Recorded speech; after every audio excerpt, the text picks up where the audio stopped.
I also talk about neuroscience and all of the things that we've actually mentioned and touched on, a lot of neuroscience-based stuff about our desire for predictability, about how we want to be involved, how we want connection, and so building in intentional neuro-friendly approaches into creating an omni-working strategy.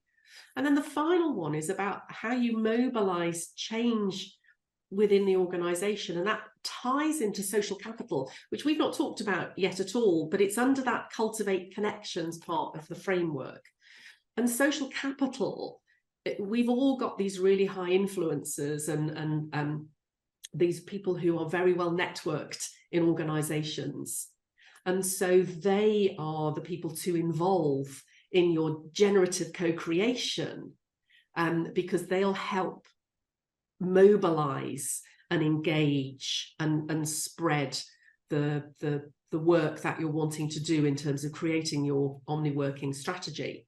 So the creation of the strategy and the mobilization of the strategy almost kind of happens simultaneously.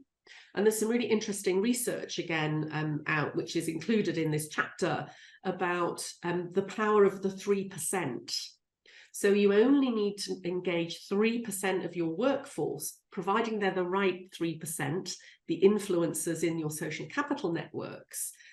Then they will then mobilize the rest of the organization in terms of the changes that will need to happen to create an omni-working strategy and bring that strategy to life and operationalize it for you. So you only need to work with 3%, but they need to be the right 3%.